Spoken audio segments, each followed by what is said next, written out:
Good evening from America. Welcome to our NLG Livestream number 37.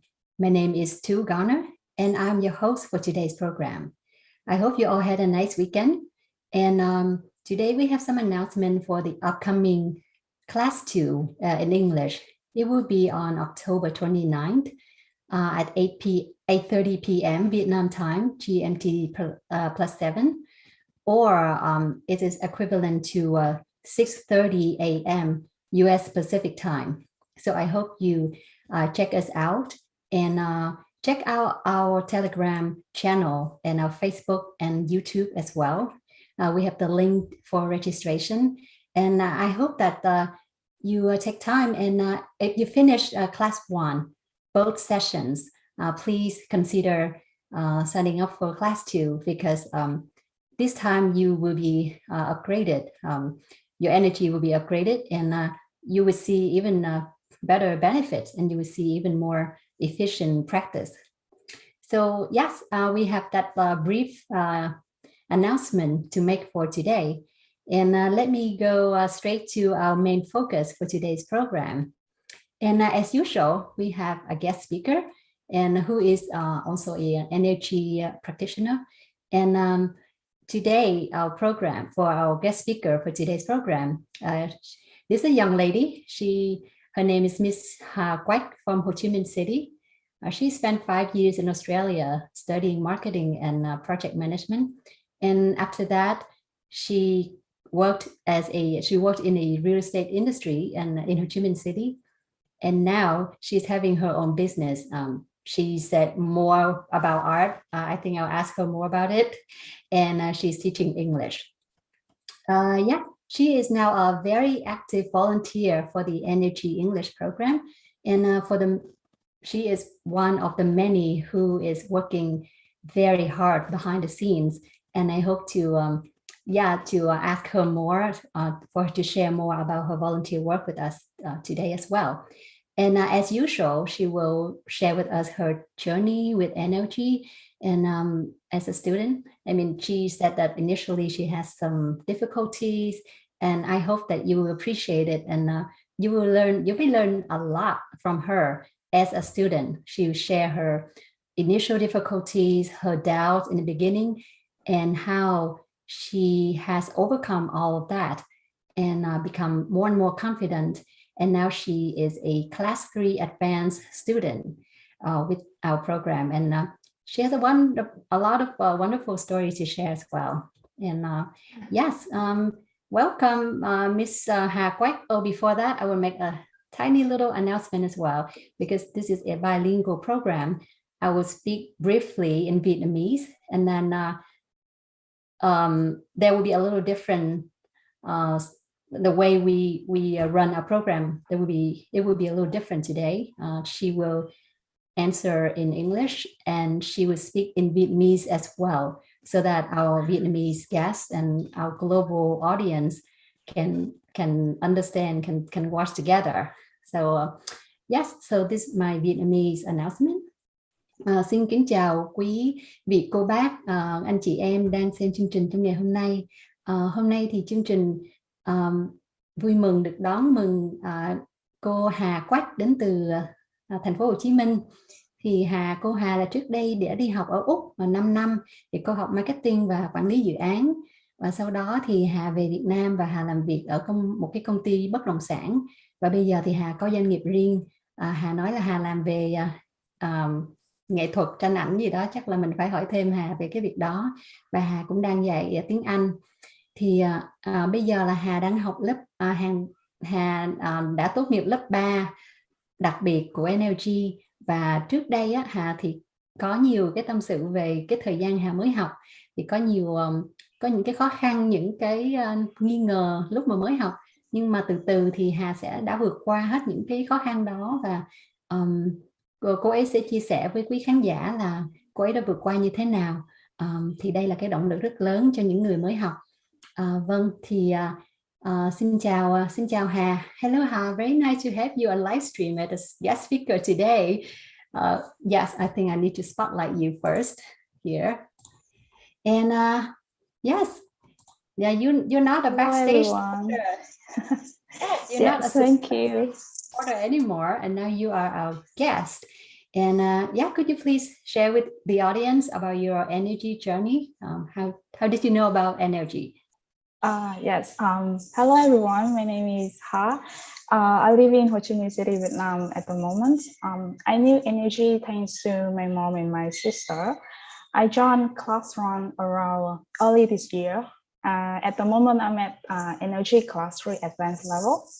I'm very happy to be here and to share my experiences, and as well as all everyone who are supporters at the backstage to have the energy community as well. So I'm really happy to have our lovely MC Miss Tu to speak both Vietnamese and English. Xin chào mọi người, em tên là Hà, thì em biết tới NLG vừa nhờ có mẹ và chị của em. Thì em đã tham gia lớp 1 vào khoảng đầu năm nay, rồi sau đó hiện tại thì em đang ở lớp 3 đặc biệt. Vì em có thể nói về tiếng Anh và tiếng Việt nên là em xin phép ngày hôm nay được giúp đỡ chị MC có thể vừa nói tiếng Việt và vừa nói tiếng Anh. Hy vọng rằng những cái suy nghĩ và kinh nghiệm của em có thể truyền tải đến mọi người một cách chính xác hơn, và cũng như nói thật những cái cảm xúc khi mà học NLG của mình. In my family, I have 5 members, 5 family members who are practicing energy at the moment. So it seems like our main topic will be NLG, and they are all from class 3 and above. So my sister is one of the energy volunteers as well. And she's in a Vietnamese group, every day supporting and answering on the new and current energy practitioners. And now, thanks to Energy and other supporters, I was able to join Energy Global Team and doing the wonderful job managing social media, supporting English translation, and helping global community. Hiện tại thì trong gia đình em có khoảng 5 người đã học và đang thực tập NLG. Tất cả mọi người đều đang là lớp 3 trở lên. Thì trong đó có chị của em là hiện tại cũng là tình nguyện trong ban phụng sự, là đang làm việc và hỗ trợ trả lời tất cả các câu hỏi cũng như tất cả những nhu cầu mà cô bác anh chị bên nhóm Việt Nam và những người Việt mà họ cần hỗ trợ nhiều nhất. Thì hiện tại nhờ có NLG và nhờ có ban phụng sự thì em có thể kết nối và được làm việc tình nguyện trong team quốc tế của mình.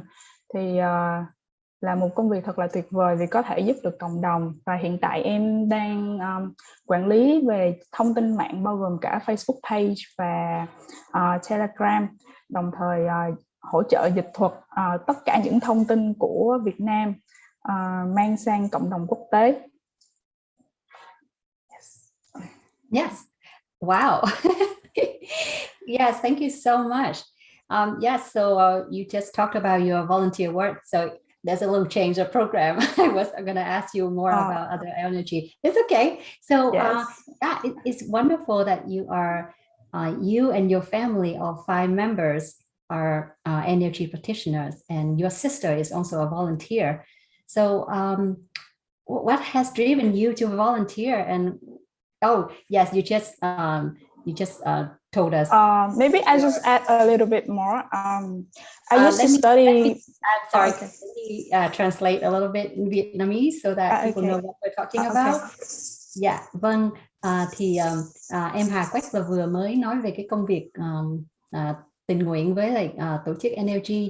Thì vừa rồi là Tú vừa hỏi cô Hà là Tú vừa nói là gia đình Hà là có 5 người đều học NLG hết, thì thật là tuyệt vời. Và thậm chí là có một người chị hoặc là người em gái là cũng làm việc thiện nguyện trong tổ chức NLG luôn. Thì mình vừa hỏi cô Hà là việc gì mà đã tức là cái động lực nào mà đã khiến Hà quyết định tham gia hoạt động với tư cách là một tình nguyện viên như thế này, tại vì rất là tốn thời gian và nhiều công sức. Chào em. Yeah, I used to study marketing and in university. So when I studied, I realized that doing on social marketing. When I learned the social marketing, I felt like, oh, it's such a great job, because when I study, I know that it's not gonna make a lot of money like the commercial businesses, but you can have lots of people. And I want to know more. At that time, I want to know more why so many people are working in the NGO. It's a non-government organizations.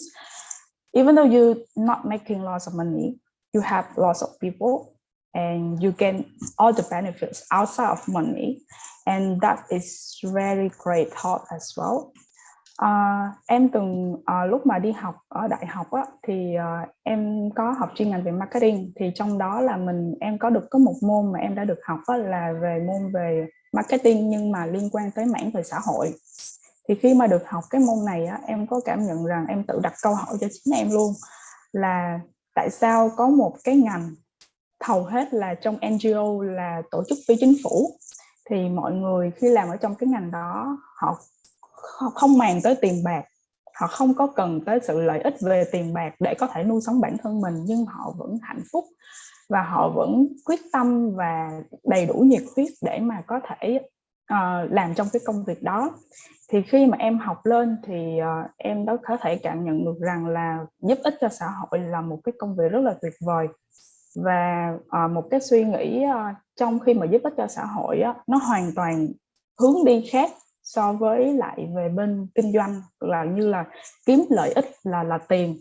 Còn bên tổ chức giúp đỡ mọi người phi chính phủ thì cái lợi ích chính á, là về cộng đồng, về con người. So I mean is when we're talking about the commercial or the business, the main profit is about the money and the business profits.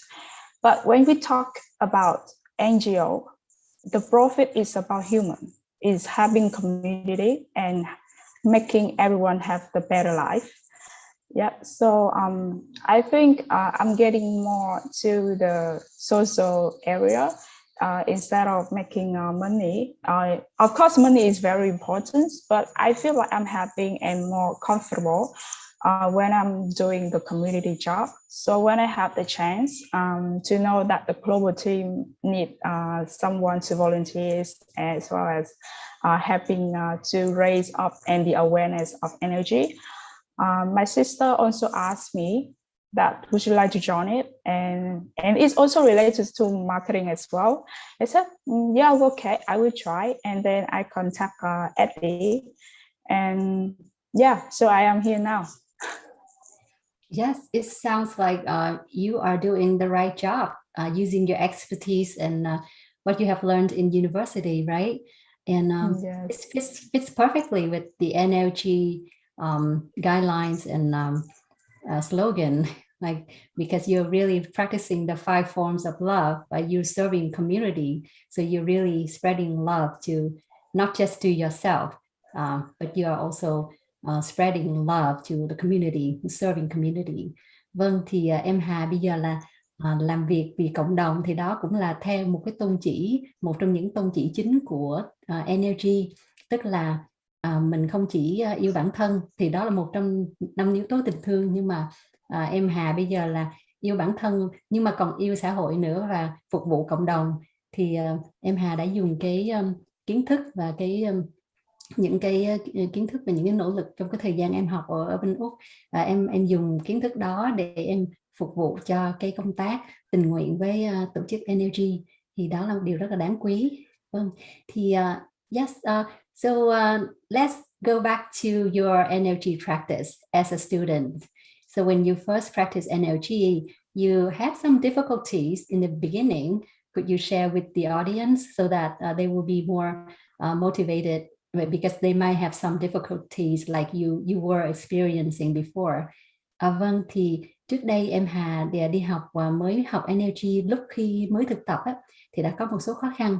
Thì bây giờ xin mời quý khán thính giả nghe em Hà chia sẻ về những khó khăn đó và em đã vượt qua như thế nào ạ? I would like to share my experiences with NLG so far. To be honest, I was introduced to learn NLG, although I believe in the parallel world and on the fantasy stuff. I could not believe in something that, like in the movie, that could heal you, your pain location or your illness. So I am even surprised myself after learning from class 1, 2, and 3. Open my heart and mind. So this energy, like can heal everything, almost everything. And I even sitting here sharing my experiences on live and doing all the backstage support energy community. Em xin phép chia sẻ thêm một chút về kinh nghiệm energy, trải nghiệm những cái energy của em. Thì thành thật mà nói thì em khi mà được giới thiệu học môn energy này á, mặc dù là em có tin vào cái thế giới song song cũng như là những rất là nhiều điều kỳ diệu ở trên thế giới và trên không gian này, nhưng mà em hiện tại lúc đó là em chưa có tin được những cái câu chuyện hay những cái điều kỳ diệu mà có thể chữa lành mọi bệnh tật, hầu hết là mọi bệnh tật của mình. Thì em rất là ngạc nhiên vì đối với chính bản thân mình, bây giờ em vẫn ngồi đây, em chia sẻ trên live cũng như là đang hỗ trợ cộng đồng energy vào lúc này. Thì after completing class 1, even moved to class 2, I could not feel anything at all. The warmness or any particular signs to know that, oh, I am receiving energy. Like my health condition at that time is very normal. I don't have any pain location, but I set my mind with the thinking that, oh, maybe I am healthy enough. So I could not feel anything. At that time, there were not so many channels or groups to ask like now, like Telegram groups or Facebook page, like to help and support the community. But I like the way energy is teaching about love, how you can change your mind, your thinking to a better and positive mind and positive energy as well. So I just believe in it and keep practicing, and also completely ignore the warmness thing. Sau khi em hoàn thành lớp 1 của mình và sau đó lên lớp 2 thì em hoàn toàn không cảm nhận thấy một ấm nóng gì hết. Hoặc là những cái hiện tượng, những cái dấu hiệu mà cho rằng là tôi đang nhận một cái năng lượng energy vào trong người. Vào khoảng đó thì sức khỏe của em thực chất là hoàn toàn bình thường, không có chỗ nào đau nặng hết. Thì có thể lúc đó là em nghĩ rằng chắc là mình còn trẻ và mình không có bệnh nên là đủ năng lượng rồi, nên là mình sẽ không cảm nhận được một sự ấm nóng hay là một cái dấu hiệu gì hết. Nên là em hoàn toàn bỏ qua cái vấn đề tôi cần sự ấm nóng hay là tôi muốn biết được cái dấu hiệu gì đó cho thấy rằng là tôi đang nhận năng lượng. Và em chỉ tập trung vô cái vấn đề là tôi nhận năng lượng để giúp cho những cái yếu tố mà chú Phúc đã dạy cho chúng ta là về tình yêu thương và về cách thay đổi cách suy nghĩ của mình trong cuộc sống, cũng như là mình sống có thể một cách tốt đẹp hơn. Thì khi mà lên tầm lớp 3 I could feel the energy going through my head when I moved to class 3. After I healed one of my friends. She has the headache. She had a headache, and I have been transferring all the energy for her about 2 days. She could feel something hot at the back, but I couldn't feel anything at all. But after day 2, I felt like some of the electric wave around my head. It's like the ants running around my head. So and the size becomes clear day by day. Em có thể cảm nhận được cái năng lượng energy khi mà em vào lớp 3. Nhưng mà chỉ khi sau em thử chữa lành cho một người bạn của mình, cô ấy bị đau đầu. Thì ngày đầu tiên khi mà em chữa, cô ấy em cũng không cảm thấy gì hết, nhưng mà bạn em thì lại thấy nóng ở phần phía sau gáy.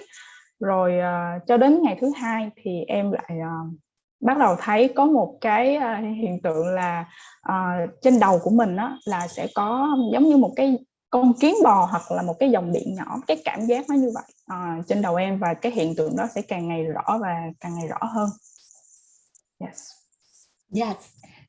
Yes, thank you so much for being very honest and open about your initial, maybe a little doubts and probably a little frustration when you first practiced NLG, right? Because you did not feel any warmness, but you had faith, right? You had faith in NLG, and you just kept practicing, and here you are in class 3, and you could even help support others.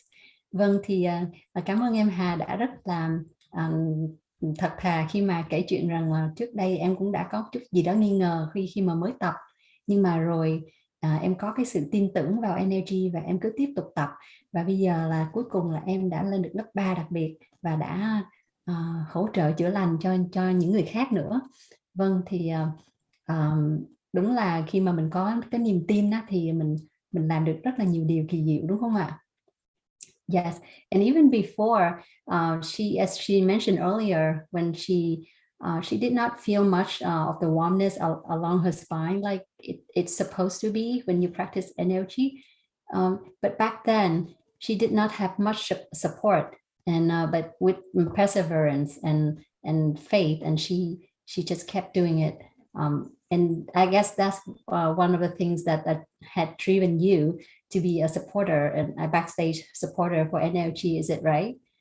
Có phải là trước đây khi mà em tập NLG và em chưa có thấy cảm nhận gì hết, mà lúc đó thì chưa có nhiều hỗ trợ như bây giờ, thì có phải đó là một trong những lý do khiến cho em quyết định tham gia cái đội ngũ hỗ trợ cho NLG không? When I knew about the NLG Global, it's just recently, like around September.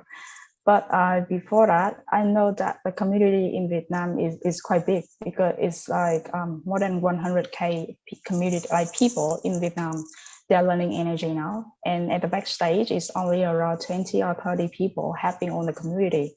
So you see the supporters and the students like have the big gap like that. So when I see that, it's so frustrating as well. Like, okay, I need to do something. So I joined. Very overwhelmed.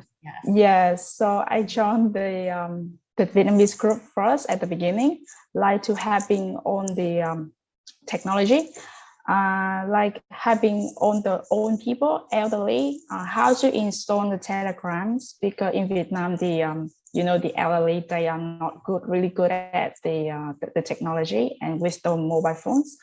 So I joined that, answering all the questions like Q&A about technology only.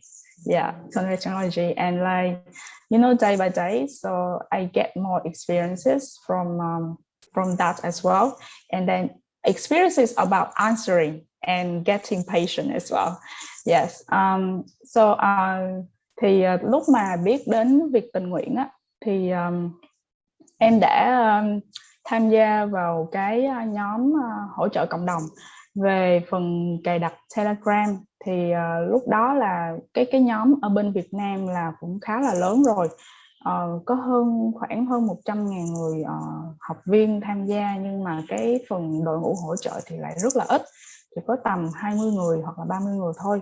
Thì vì vậy em cảm thấy là mình cần nên thêm tay vào để giúp đỡ cho mọi người. Thì mình trẻ, mình rành công nghệ, vì vậy em tham gia nhóm hỗ trợ mọi người cài đặt Telegram đối với cô bác anh chị mà đã lớn tuổi hoặc là không rành công nghệ. Tham gia vào nhóm đó và lấy tích lũy kinh nghiệm từ từ về việc cách trả lời các câu hỏi của cô bác anh chị, và đồng thời mình có thể rèn luyện được cái tính kiên nhẫn của mình nữa, tại vì cái câu hỏi nó cứ lặp đi lặp lại hoài. Thì từ từ mình sẽ bắt đầu nhanh tay hơn, và cái kinh nghiệm mình trả lời làm sao mà mình vẫn giữ được cái lòng của mình ở một cái vị trí cộng 1/1. Yes, I have to keep my mind and train myself as well at the +1 -1 frequency, because the question is keep repeating, and I don't know how everyone feels, but in the customer service, when you're receiving on the repeating question, it's very frustrating as well, and sometimes you feel annoyed. Oh my God, it's really annoying when you receive so many questions, but it's the same questions. Yes. I'm sorry about that. It was my alarm to remind myself that it is almost time that Mr. Lay, that I will tap to the NLG Vietnamese live stream, so we can all receive the wonderful energy transmission from Mr. Lay. So Miss Ha, hold on there, don't leave, stay with us. And before we tap on the energy, the Vietnamese live stream, I would like to repeat the announcement from NLG as well. And please be reminded, if you have finished class 1, if you finish both sessions, that's very important. Please sign up for class 2. We have the link in our Telegram channel, as well as Facebook and YouTube. Thanks to the wonderful volunteer work by wonderful people like Miss Ha here. We are very well equipped. Yes, so the class 2 will be October 29th, 8:30 p.m. Vietnam time, GMT +7, or 6:30 p.m. No, I'm sorry, 6:30 a.m. US Pacific time. Okay, now let me transfer to the Vietnamese live stream now.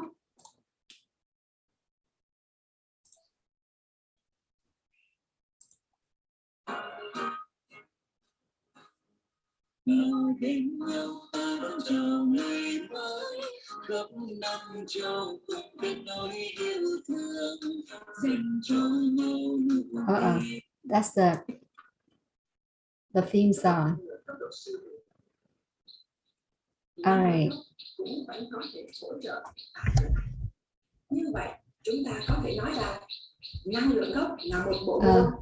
Looks like we have another guest speaker here on Vietnamese channel, and she just talked about NLG as a healing science.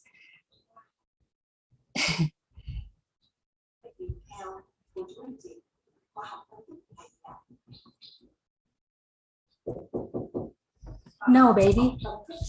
Là một bộ môn khoa học nghiên cứu về sự sáng tạo. Chúng ta phải phân biệt hai cái vấn đề khác. Thứ nhất là sự sáng tạo, thứ hai là vật sáng tạo. Well, I apologize. I'm not translating here because I did not follow in the beginning, so I'm not sure. You know, I don't get the context yet.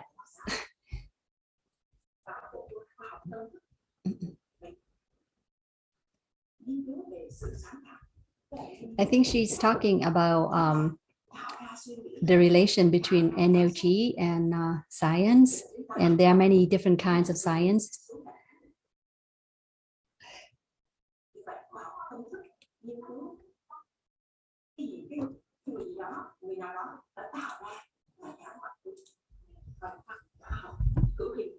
Nghiên cứu cái vật đã được tạo ra, cái tạo vật như vậy là người sáng tạo và tạo vật. Bây giờ ví dụ này, cái điện thoại của mình đúng không ạ? Nếu như điện thoại của mình thì muốn sửa thì mình mang đến đâu ạ? Mình sẽ mang đến thì có người kỹ sư sửa điện thoại này. Thế thì tại sao người kỹ sư có thể sửa được điện thoại này? Bởi vì người đó là người sáng tạo, đúng không ạ? Người tạo ra cái điện thoại này, và cái điện thoại là vật sáng tạo, tạo vật, mình gọi là tạo vật nha, người sáng tạo môn năng lượng gốc, và nó sẽ tác động đến cái tạo vật. Chúng ta hiểu không ạ? Chúng ta chấp nhận những gì Linh chia sẻ không? Looks like we have extra long sharing on the Vietnamese live stream. Okay. Now the Vietnamese host is back. Có lẽ là bạn rất chill trong rất ngày nhiều tháng để trong lúc thiền và trong lúc tư duy và trong lúc chia sẻ của bạn Linh thì nguồn năng lượng an lành. Tôi thấy tiếng chim hót rất là lý to và nhận được những nguồn năng lượng an ăn lành sức khỏe. Tiếp tục ạ. Và ngày hôm nay thì Hạnh Linh cũng mời đến chương trình một người chị mà mình đã hỗ trợ phục hồi có kết quả nhờ năng lượng gốc. Chị đã sống được năm thứ 6. Vâng ạ. Xin mời chị Hiển.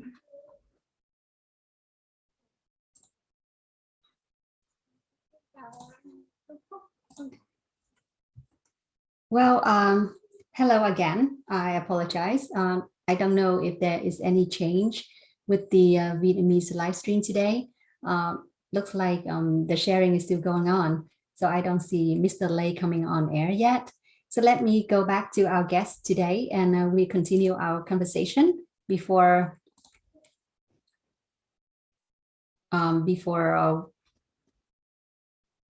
Mr. Lei comes on air.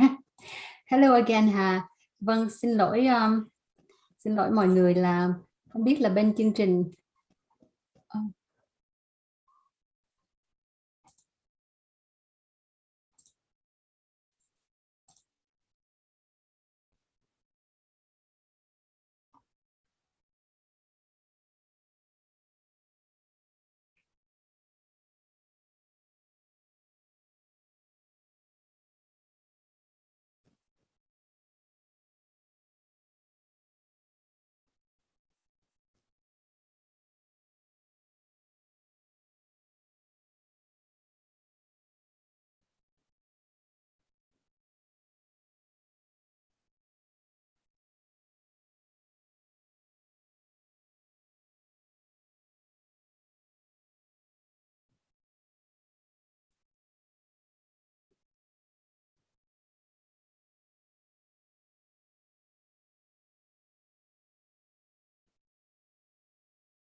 Hello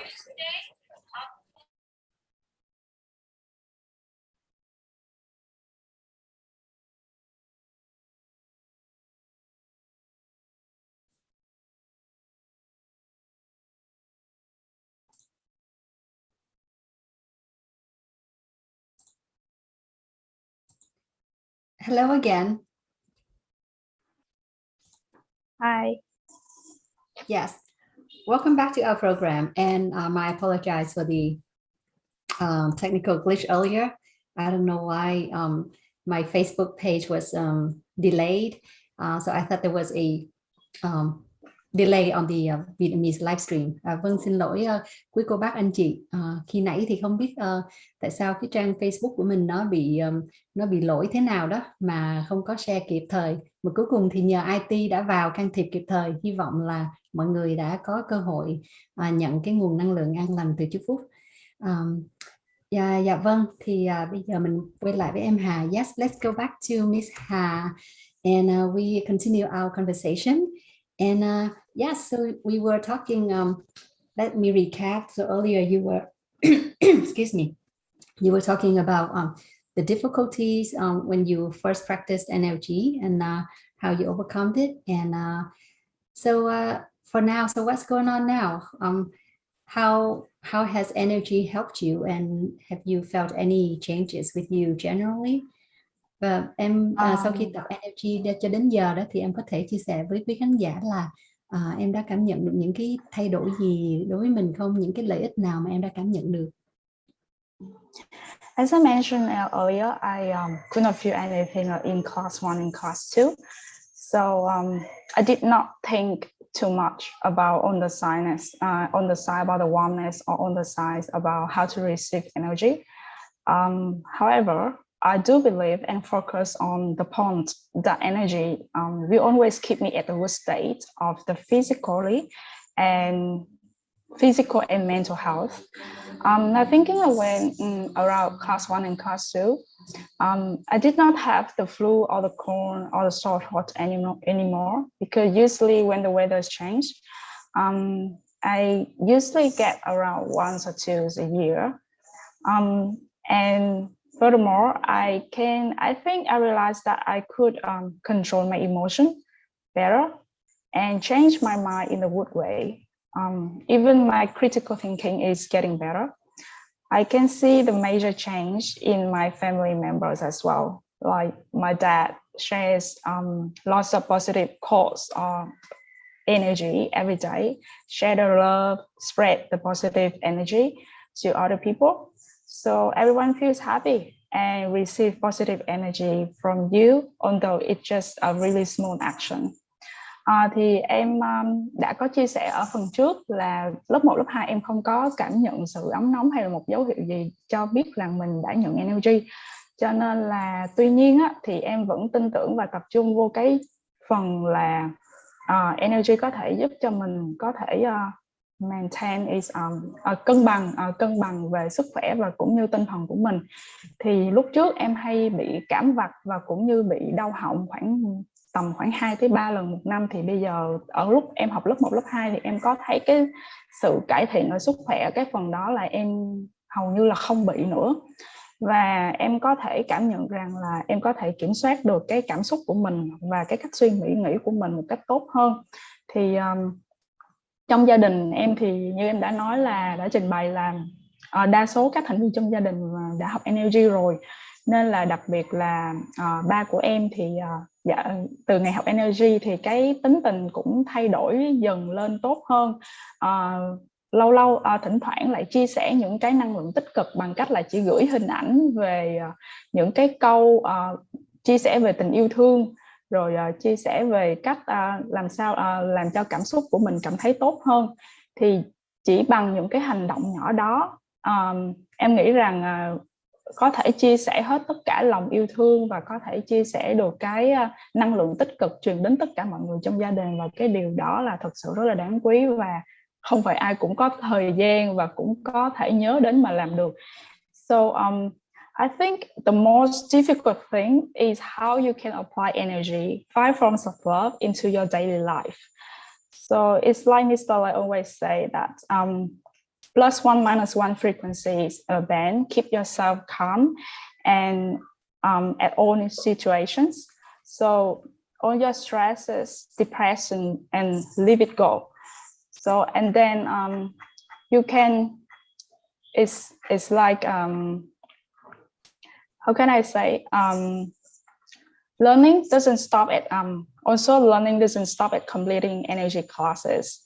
You will learn more and gain more experiences when helping other people as well. Like you will know what's the meaning of the size you have and when practicing or healing others as well. Thì em suy nghĩ rằng là cái điều quan trọng và cái điều khó nhất là làm sao mình có thể mang energy, mang 5 yếu tố tình yêu thương, mình có thể apply is áp dụng vào cuộc sống hàng ngày của mình, làm sao có thể giữ vững được cái tần số cộng 1-1 đối với tất cả các vấn đề mà hàng ngày mình đang gặp phải.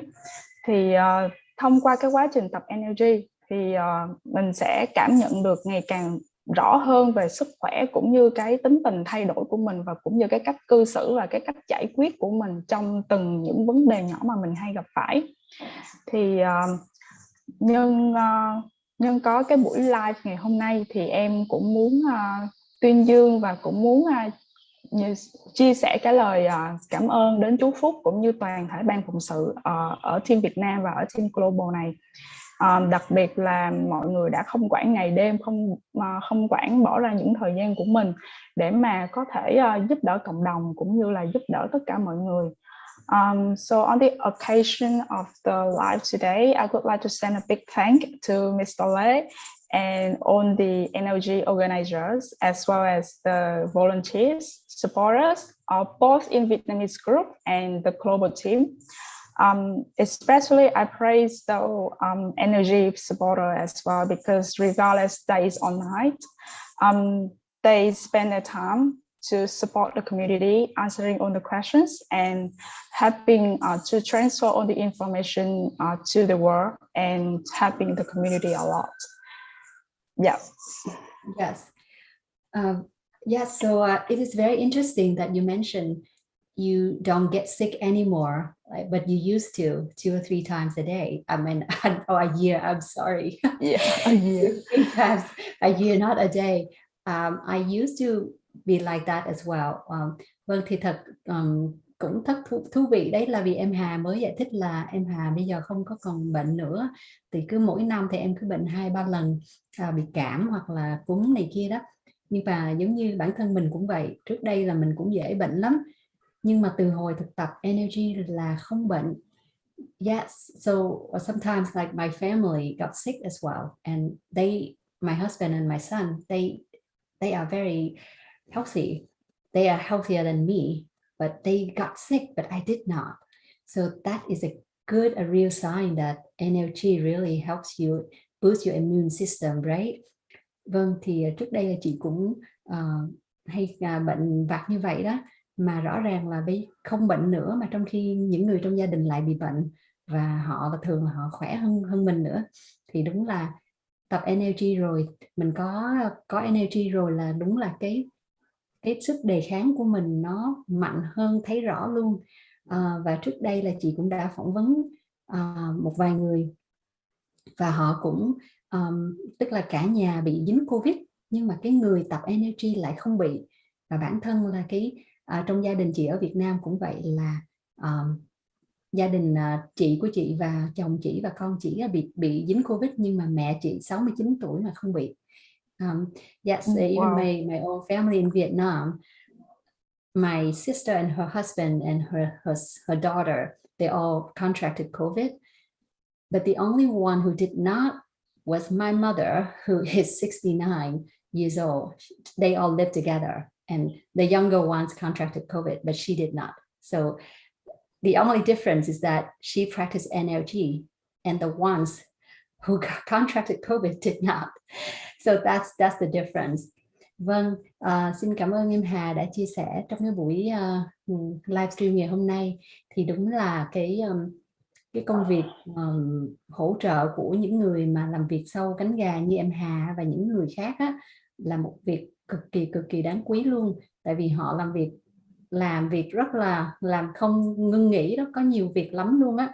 Từ khi mà mình tham gia vào nhóm mình mới biết là cái khối lượng công việc nó nhiều đến như vậy, để mọi người trả lời câu hỏi nè, dịch nè, rồi cả đi phải tìm khách mời nè, và liên lạc trước và phải nói chuyện nhiều lần nữa, đúng không, trước khi mình lên sóng nữa. Nói chung là cái công việc nó nhiều lắm, chứ không chỉ gói gọn trong cái thời lượng 45 phút như là cái chương trình trong nó tốt đẹp như vậy đâu. Yeah, today I just today I just realized how difficult it is to speak in both languages at the same time. So actually, I feel, oh my God, what should I say? And then what did I say before? Yeah, I feel like, oh my God, how can the MC do that every day? Yeah, so thì em cũng muốn chia sẻ rằng là cái việc ngày hôm nay em lần đầu tiên em thử nói cả hai ngôn ngữ cùng một lúc thì thực sự rất là khó.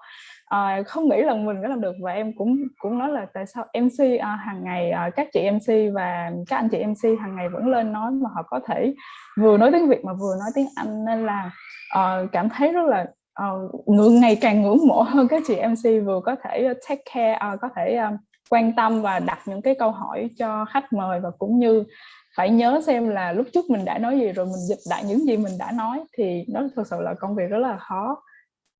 Dạ, không thì thực ra làm việc này á, càng mình làm càng nhiều thì não mình nó càng thông minh hơn mà, đúng không? Cho nên là yes, the more we work, the more our brain will get smarter. So I don't think, I'm not complaining.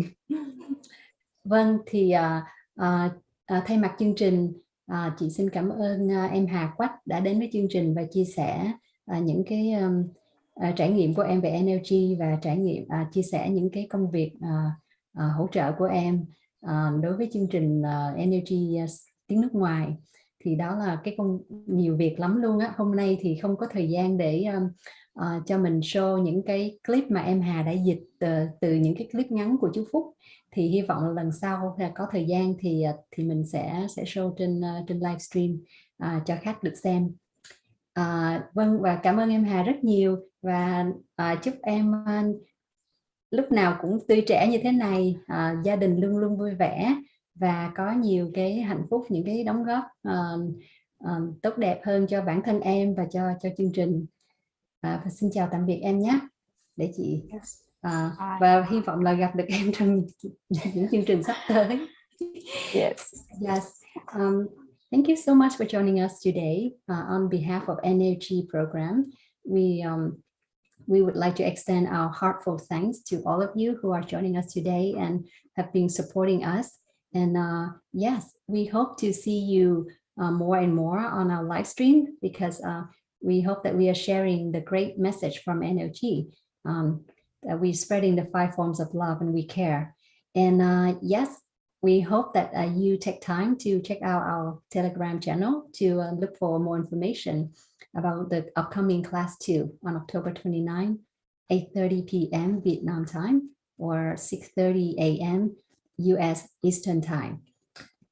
I'm sorry, US Pacific time. Okay, we thank you again, and we see you tomorrow at 8:30 a.m. Vietnam time as usual. Bye for now.